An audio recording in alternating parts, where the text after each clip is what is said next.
আমি যে বাড়ির কাজ দিয়েছিলাম, বাড়ির কাজ কইরা আনস নাই কেডা কেডা? স্যার আপনি তো আইনো তো আজকে করলেন, বাড়ির কাজ দিলেন কখন? এখন ক আমি বাড়ির কাজ দিই নাই? কে কইছে স্যার বাড়ির কাজ দেয় নাই? স্যারের বাড়ির কাজ দিয়েছে আমি নিজে সাক্ষী। তাইলে আগে তুই তোর বাড়ির কাজ দায়ী কর। স্যার বাড়ির কাজ তো আমি করছি, কিন্তু আনতে ভুলে গেছি।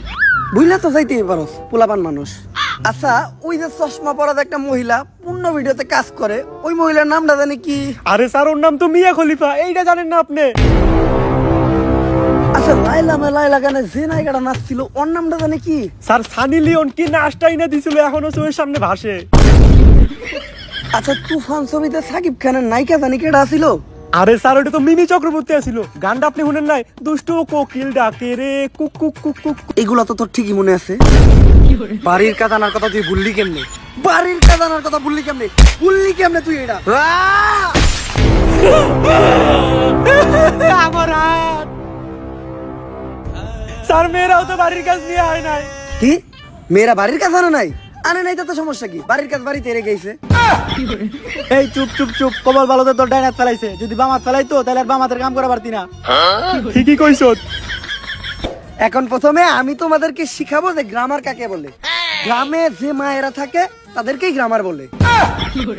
এই তুই যারা। স্যার আপনি ওরে মারলেন কেন? ওরে মারছি কারণ আমার মনে হয়েছে আমি যে প্রশ্ন ধরবো এটাও পারবো না। এই ক্লাসের টপার কেডা? ও দাঁড়াও। স্যার আপনি তো এই ক্লাসের টপার রে মাইরা ফেলাইছেন। এই গ্রামার পড়ানো শেষ, আমরা পরবর্তী ক্লাসে যাই। এখন আমরা শিখবো ব্যাকরণ কাকে বলে। একজন মানুষের বেকা হইয়া দাঁড়ানোর কারণকেই ব্যাকরণ বলে। ব্যাকরণ মূলত দুই প্রকার, ভালো ব্যাকরণ আর টিকটক ব্যাকরণ। কোন ভালো মানুষ যখন বেকা হইয়া দাঁড়ায় ওইটারে বলে ভালো ব্যাকরণ, আর কোন টিকটকার যখন টিকটক বানানোর সময় বেকা হইয়া বিদলা বিদলি করে ওইটারে বলে টিকটক ব্যাকরণ। তা আমি যা পড়াইছি সবাই বুঝছো তো? হ স্যার। এখন আমি যা পড়াইছি ওগুলার মাঝখান থেকে প্রশ্ন ধরবো। তুই খারাপ, তুই কুমিরের রচনা কর। স্যার এটা কখন পড়াইলেন আপনি? কি কইলি তুই? পড়াই নাই আমি, এইটা পড়াই নাই, মাত্রই তো কুমিরের রচনা পড়াইলাম। স্যার শিখাইছেন আপনি, আমি ভুলে গেছিলাম আর কইতাছি। কুমির একটি হিংস্র প্রাণী। কুমির পানিতে বাস করে। কুমিরের 4টি পা আছে। কুমিরের যদি খালি 4টি পা থাকে তাহলে কুমির ভাত খায় কি দিয়া? তুই কুমিরের হাতের কথা কইলি নাকি? হাতের কথা কইলি নাকি তুই? এখন আমি তোমাদেরকে পড়াবো ইংলিশ ফার্স্ট পেপার। পড়ানো শেষ, এখন আমি প্রশ্ন করবো। ক্লাস তো শুরুই করলে, এখন পড়াইলো কখন? কিছু কোয়ার দরকার নাই, নাইলে মাইরা লাইবো।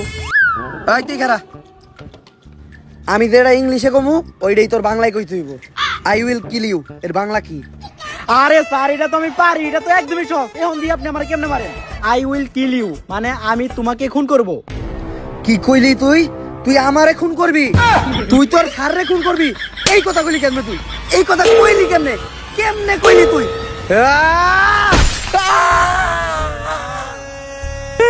স্যার মায়া করে আপনি ধরেন না কে? এইবার আমি মেয়া করে ধরমু, মাইয়া করে অনেক কঠিন প্রশ্ন ধরমু। এই তুমি দাঁড়াও।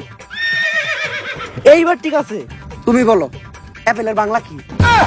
স্যার অ্যাপেলের বাংলা তো আনারস। একদম সঠিক উত্তর, ব্রিলিয়েন্ট স্টুডেন্ট। আপেলের বাংলা যদি আনারস হয় তাহলে পাইনাপেলের বাংলা কি? এই কথা কইছ না, নাইলে মাইরা লাইবো। এখন আমরা শিখবো রসায়ন। রসের ভিতর যদি পড়ে আয়রন তাহলেই হয় রসায়ন। আর রসায়নে একদম আমি এক্সপার্ট। রসায়নের জন্য আমি অস্কার পাইছি। অস্কার তো মানুষ ছবি লেগে পায়, রসায়ন লেগে পাইলো কেমনি? এখন রসায়ন সম্বন্ধে যদি কেউ কিছু জানতে চাও তাহলে কিন্তু আমার বলতে পারো। স্যার সোডিয়াম আর নিট্রিক অক্সাইড বিক্রিয়া করলে কি হয়? বেঙ্গালে ফালিয়ে দিল। একেবারে সহজ প্রশ্ন করছো তুমি, এটার উত্তর আমি দিতাছি। সোডিয়াম অক্সাইড আর নিট্রিক অক্সাইড বিক্রিয়া করলে হয় নানি। স্যার রসায়নের মধ্যে নানি এলো কোন দিকে? আরে নানি আইবো না কে? নানি শুধু রসায়নে না, নানি দুনিয়ার সব জায়গায় আছে। নানি হইলো একটা আবেগ, নানি হইলো ভালোবাসার আরেক নাম। খারাপ, আমি বিশ্লেষণ করে দেখাইতাছি। ধ্যান ধ্যান, আমরাও দেখি। সোডিয়ামের সিম্বল হইলো Na প্লাস নিট্রিক অক্সাইডের সিম্বল হইলো Ni। এখন Na আর Ni দুইটা মিলে বিক্রিয়া করে হইলো না নি। এখন বুঝলাম, রসায়নে অস্কার পাইলো কেমনি?